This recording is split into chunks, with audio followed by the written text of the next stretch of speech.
Praise the lord. హల్లెలూయా. శుభోదయం. నా ప్రియమైన దేవుని బిడ్డలైన మీ అందరికీ ఉదయకాలపు శుభములు తెలియచేస్తున్నాం.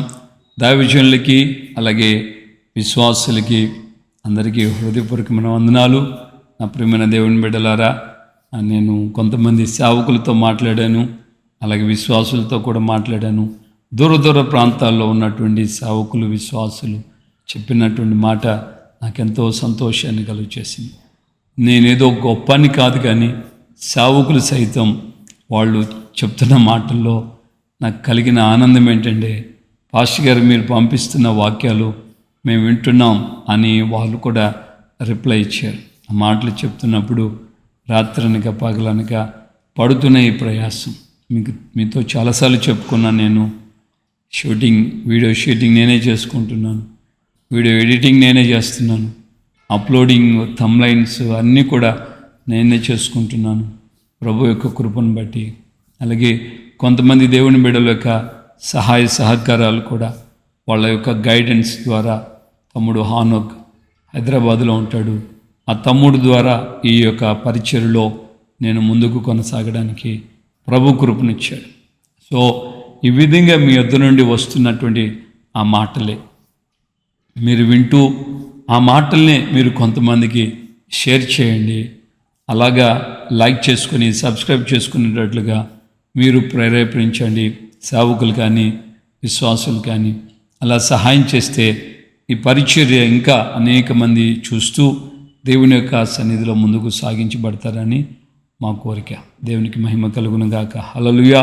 ప్రియమైన దేవుని బిడ్డలారా, ఈ యొక్క వారంలో 6వ తేదీ 7వ తేదీ నేను చెన్నైలో ఆవిడి ప్రాంతంలో దేవుని యొక్క సువార్త, ఆ ప్రాంతంలో ఉన్న సేవకులు నన్ను పిలిచారు.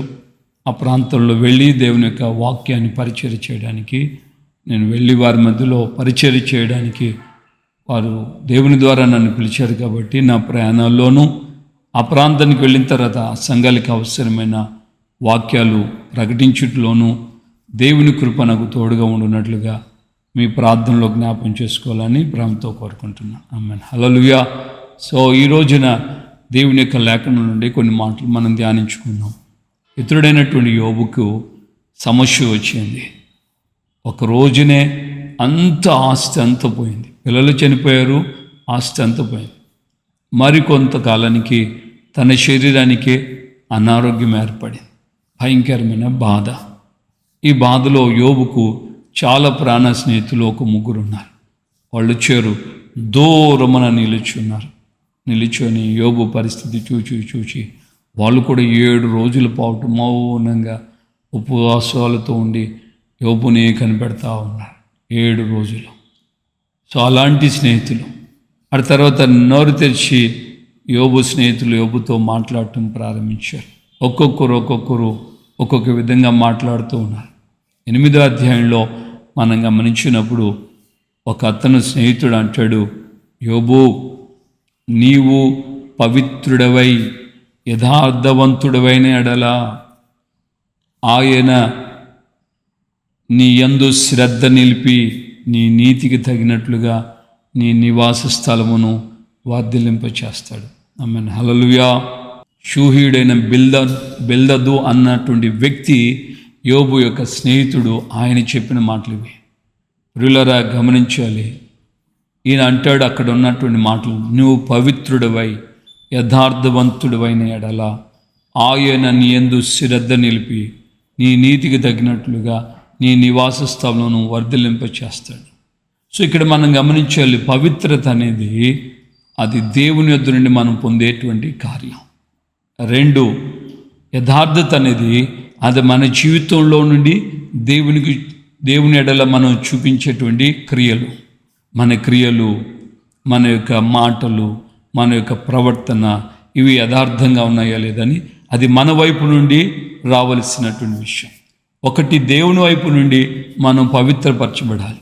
2 మన వైపు నుండి దేవునికి యథార్థత, హానెస్టీగా యథార్థత, నిర్దోషత్వము అనేది మనం కనపరచాలి. అప్పుడు ఆయన అంటాడు బిల్దదు, ఆ దేవుడే నీ యందు శ్రద్ధ నిలుపుతాడు, నీ నీతికి తగినట్లుగా ఆయన నీ నివాస స్థలాన్ని ఆస్వాదిస్తాడు, వర్ధిలింప చేస్తాడు. దేవుని బిడ్డలుగా ఈ రోజున మనం గమనించాలి, దేవుడు మన యందు శ్రద్ధ నిలిపి మనల్ని మన నీతికి తగినట్లుగా మన నివాస స్థలాన్ని వర్ధిలింప చేయాలంటే నువ్వు గుర్తించాలి బాగా. అదేంటంటే దేవుని ద్వారా నువ్వు పవిత్రపడాలి. ఎప్పుడు మనం పవిత్రులమవుతాం? దేవుని వాక్యం చెప్తుంది, మన పాపములు మనం ఒప్పుకుని ఆయన నమ్మదగిన వాడు, నీతిమంతుడు గనుక మన సమస్త దుర్నీతి నుండి మనల్ని కడిగి పవిత్రులుగా చేస్తాడు. రెండవదిగా యోహాను సువార్త 15వ అధ్యాయంలో ఈ మాటను మనం చూస్తాం. నేను మీతో ఇప్పుడు చెప్పిన మాటలను బట్టి మీరు ఇప్పుడు పవిత్రులై ఉన్నారు అని అంటాడు. తెలుగులో నేను మీతో చెప్పిన మాటను అని రాయబడి, కానీ తమిళ్లో ఏముందంటే నేను మీతో చెప్పిన ఉపదేశమును బట్టి అని అంటాడు. ఉపదేశము ద్వారా మనం పవిత్రపరచబడుతున్నాం. మూడవదిగా దశలోనిక పత్రికలో 2వ పత్రిక 2వ అధ్యాయంలో దైవజనుడు పౌలు రాస్తాడు, ఆత్మ మిమ్మల్ని పరిశుద్ధపరుస్తున్నందువలన. సో ఆత్మదేవుడు మనల్ని పరిశుద్ధపరచుతాడు. ఆ పరిశుద్ధపరిచినందువలన మన జీవితాలు పవిత్రపరచబడతాయి. సో ఈ విధంగా 3 విధాలుగా మనం దేవుని దగ్గర దేవునితో మనం పరిశుద్ధపరచబడతాం. రెండవదిగా మనము మన క్రియారూపకమైన జీవితంలో యథార్థతను మనం మెయింటైన్ చేయాలి. యథార్థంగా ప్రార్థన విషయంలో, భక్తి విషయంలో, మాటల విషయంలో, చూపుల విషయంలో, ఆలోచనల విషయంలో యథార్థత ఉండాలి. ఆలోచనతో రహస్యముగా వాళ్ళిద్దరూ ఏకమైపోయి భార్యాభర్తలు ఆలోచనలతోనే, తలంపుల్లోనే వారు అమ్మినటువంటి ఆస్తులు కొంత భాగం పక్కన పెట్టుకొని పేతురుకి తీసుకెళ్ళి ఇచ్చారు. మేము ఆస్తి అమ్మాము, ఇదిగో తీసుకొచ్చామని. అప్పుడు పేతురు అన్నారు కదా, దైవజనుడు మీరు పరిశుద్ధాత్మను దుఃఖించడానికి, మోసం చేయడానికి మీరు ఏకీభవించారు. పరిశుద్ధాత్మను మీరిద్దరు కలిసి దుఃఖపరిచారు.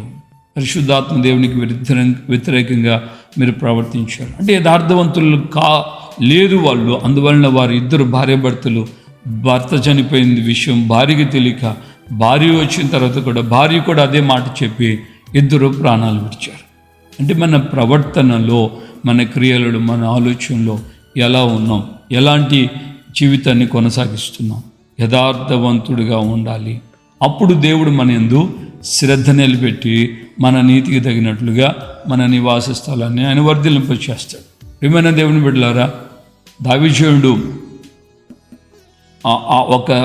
ఒక దైవజనుడు ఆయన చెప్పినటువంటి డాక్టర్ మాసిల్లమ్మని గారు, ఏబి మాసిల్లమ్మని గారు చెప్పిన మాట నేను మీకు చెప్తున్నాను. ఆయన గత 17-18 సంవత్సరాలు దరిదాపుగా 2000లో నేను ఆ మాట విన్నాను. 2000 సంవత్సరాలు అంటే 24 సంవత్సరాల క్రితం నేను ఆ మాట విన్నాను. ఆయన యొక్క క్యాసెట్ నేను తీసుకొని వెళ్ళి విన్నాను. ఆ క్యాసెట్లో ఆయన చెప్పాడు ఏంటంటే, విలియం కాల్గేట్ అన్న వ్యక్తిని గురించి చెప్పాడు. ఇంగ్లాండ్ నుండి న్యూయార్క్కి వెళుతున్నటువంటి సమయంలో ఇంగ్లాండ్లో చిన్న వ్యక్తి, యవనస్తుడు, 16 సంవత్సరాల వ్యక్తి, అబ్బాయి విలియం కాల్గేట్ అతని పేరు. సో ఆ విలియం కాల్గేట్ అన్న వ్యక్తి 16 సంవత్సరాల వయసులో ఉన్నటువంటి వ్యక్తి తన సోపులు తయారు చేయడానికి ఆయన బయలుదేరి ఆ న్యూయార్క్ ప్రాంతానికి వెళ్తున్నప్పుడు ఆ ఓడలో ఎక్కాడు. ఓడ నావికుడు ఆ న్యూయార్క్లో అబ్బాయిని దించేటప్పుడు అబ్బాయితో అన్నమాట ఏంటంటే, నువ్వు నిత్యముగా ఈ న్యూయార్క్ సిటీలో రాణిస్తావు, కానీ నువ్వు చేసే పనిలో చాలా నమ్మకంగా ఉండు. నీ తయారీలో మంచిగానే నువ్వు వాడుకో. నువ్వు సోప్స్ కానీ ఏది చేసినా సరే నాణ్యమైన వస్తువులు తయారు చేయి. నీకు దేవుడు తప్పక తోడుగా ఉంటాడు. అదే సమయంలో ప్రార్థన చేసుకో. దేవునికి ఇచ్చిన దాంట్లో నమ్మకంగా దశభాగము దేవునికి ఇవ్వు అని ఆ యొక్క నావికుడు, కెప్టెన్ ఆయనకి చెప్పాడు. విలియం కాల్గేట్ ఆ మాటలు విన్న తర్వాత నమ్మకమైన మనసుతో, నమ్మకమైనటువంటి ఆ సృష్టికర్తకు తను అప్పగించుకొని తాను చేయు పని మొదలుపెట్టిన తర్వాత ఏబి మాసిల్లమ్మని గారు చెప్పారు, అయ్యగారు ఆయన ప్రారంభ దినాల్లో 1800 సంవత్సరం 1807 ఐ థింక్ 7, 8 ఆ కాలంలో దరిదాపుగా 200 సంవత్సరాలు అయిపోయాయి. ఆ సమయంలో ఆయన ఆ న్యూయార్క్ సిటీలో తాను తయారు చేసిన కాల్గేట్ పౌడర్ అది అన్ని చోట్ల తిరిగి అమ్ముకుంటూ మొదటి సంవత్సరం వచ్చిన దాంట్లో నమ్మకంగా దేవునికి దశమభాగం ఇచ్చాడు. రెండవ సంవత్సరం 10 రూపాయల నుంచి 20 రూపాయలు ఇవ్వటం ప్రారంభించాడు. అలాగే మాసిలమ్మని గారు చెప్పారు, అయ్యగారు 9వ సంవత్సరానికి 90 రూపాయలు దేవునికి ఇచ్చాడు, 10 రూపాయలు తను ఉంచుకున్నాడు. ఆ 10 రూపాయలు కూడా కొన్ని కోట్ల రూపాయలు.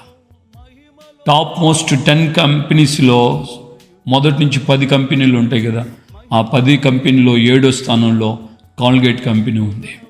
ప్రియమైన దేవుని బిడ్డలారా, ఇది ఎలా సాధ్యమంటే విలియం కాల్గేట్ దేవుని భయభక్తులు కలిగిన వ్యక్తి, పవిత్రపరచబడిన వ్యక్తి, దేవుని యథార్థంగా ఉన్న వ్యక్తి. ఆ వ్యక్తుల్నే దేవుడు ఆస్వాదిస్తాడా? మనల్ని ఆస్వాదించడా? మన కుటుంబాలు దేవునికరంగా ఉండవా? దేవుని సేవలోకి వచ్చిన తర్వాత రాకముందు కూడా దేవుని సేవకుడిగా నేను కాకమునుపు విశ్వాసిగా నేను ఉన్నప్పుడు ఒక పూట ఉపవాసం ఉంటే, ఒకరోజు ఉపవాసం ఉంటే ఆ రోజు చేసుకునే వంట ఉదయం మధ్యాహ్నం రాత్రి 3 పూటలకు సంబంధించినటువంటి ఆ యొక్క సామగ్రిని భోజనానికి వాడే రైస్ కానీ కూరలకు అయ్యే ఖర్చు కానీ అవంతా తీసుకొచ్చి దేవుని మందిరంలో అప్పగించేవాడిని. నా జీవితంలో నేను చేశాను. నా తల్లిదండ్రులు నాకు అలా నేర్పించారు. వారి యొక్క అడుగుజాడులో మేము నేర్చుకున్నాం. నేను నాకు వివాహం అయిన తర్వాత సేవకు రాక మునుపు 96, 97లో నేను సేవకు వచ్చింది. ఆగస్టులో వచ్చాను. అంతకు ముందు కూడా 96లో, 95లో, నాకు 94లో పెళ్ళయింది.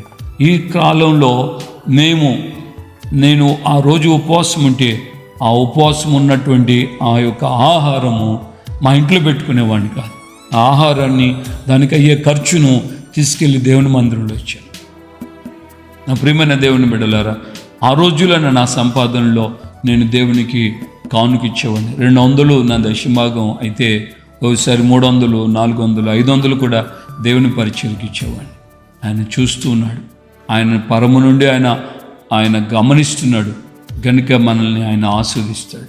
ఒక రోజున ఆ విధంగా మా పాస్టర్ గారు చెప్పారు, మందిరం కారిపోతుంది. అప్పుడు మందిరం కారిపోతుంది, మందిరం కప్పు వేయడానికి ప్రార్థన చేయండి. దేవుడు నాకు ప్రేరేపించాడు. ఆ రోజుల్లో నా ఎంగేజ్మెంట్ కార్యక్రమం, నా పెళ్ళికి ముందు ఎంగేజ్మెంట్ ఉందిగా, నా భార్యకి నేను తొడిగిన ఉంగరం, ఆ ఉంగరానికి ఆ రోజుల్లో మా అమ్మ నాన్న 3500, 2000 ఐ థింక్ 97లోనే 3500 రూపాయలు విలువ పెట్టి ఆ రోజుల్లో కొన్నారు. ఆ యొక్క విలువైనటువంటి బంగారాన్ని 96లో మా సేవకుని చేతికి నేను తీసుకెళ్ళి ఇచ్చేసా. ఆయన ఒక్కసారిగా చూచి ఆశ్చర్యపడాడు, ఏంటి ఇది అని. ఇది నా పెళ్లి ఉంగరమాన, మందిరం కప్పు కోసం వేయండి. ఈరోజుకి ఉన్నాడు పాస్టర్ అనిల్ గారు, హొసైన మినిస్లో నంద్యాలలో సేవ చేస్తున్నాడు. ఆ దైవజనుని చేతికి నేను నా పెళ్లి ఉంగరాన్ని ఇచ్చాను. ఏమైనా దేవుని బిడ్డలారా, దేవుడు నన్ను ఏ రోజు కూడా తక్కువ చేయలేదు. ఏ రోజు కూడా నాకు నష్టం రాలేదు. ఏ రోజు కూడా ఈ సేవలో ఈ రోజుకి నాకు అవసరం ఉందని నేను వెళ్ళి ఏ సేవకుని కానీ ఏ విశ్వాసుని కానీ నేను చేయి చాపలేదు. దేవుడు నన్ను ఆ విధంగా తన కృప చేతనే నాకు సంరక్షణ ఇచ్చి ఆయన ఆకాశవాకులిపి నన్ను పోషిస్తూ వస్తున్నాడు. ఈ పరిచయను ఆయన ఈ విధంగా కట్టి లేపడానికి కృప చూపించాడు.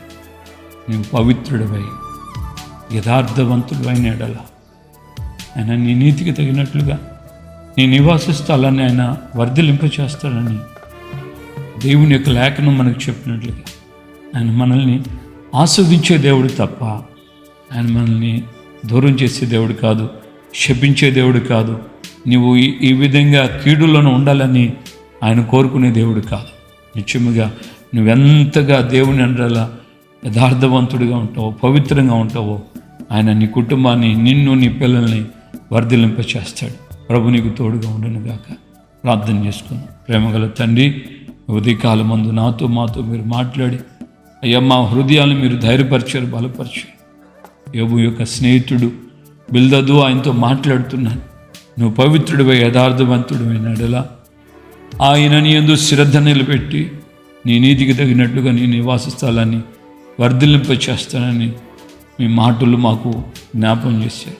తండ్రి, మేము మీ ఎడల మేము ఎంతగా పవిత్రంగా యథార్థంగా ఉంటామో అంతగా నాయన మమ్మల్ని, మా కుటుంబాన్ని మీరు, మా పరిచయాన్ని, మా జీవితాల్ని వర్ధిల్లింప చేస్తానని మీరు మాట ఇచ్చారు కనుక మీ మాట నమ్మిన నీ బిడ్డలైనా మేమందరము ఇంకనూ నమ్మకస్తులుగా పరిశుద్ధంగా జీవిస్తూ మీరు ఆఖరికి రాజ్యానికి మేము సిద్ధపడినట్లుగా ఈ భూమి మీద మేము ఉండగానే మీ కొరకు మేము సాక్షులము ఉన్నట్లుగా మహిమలో మీతో యుగయుగాలు ఉండేటట్లుగా అపరిశుద్ధమైన మార్గాల్లో నడిపించబడ్డకు సహాయం చేయండి. ఘనత మహిమ ప్రభావం మీరు మాత్రమే పొందమని యేసు నామములో ప్రార్థన చేసి పొంది ఉన్నాము తండ్రి. ఆమేన్. మన ప్రభువైన యేసుక్రీస్తు కృపయు తండ్రి అయిన దేవుని ప్రేమ పరిశుద్ధాత్మిక అన్యోన్య సహవాసం సమాధానం ఇప్పుడు ఎల్లప్పుడూ సకల పరిశుద్ధులకి మనకును ప్రభు రాకడ పర్యంతం కృపతోడే ఉండి నడిపించునుగాక. ఆమేన్ ఆమేన్ ఆమేన్. హల్లెలూయా. ప్రభు బిడ్డలందరికీ వందనాలు. నిశ్చయముగా ప్రభు మన యొక్క నీతికి తగినట్లుగా మన నివాస స్థలాన్ని వర్ధిల్లింపు చేస్తాడు. దేవునికి మహిమ కలుగును.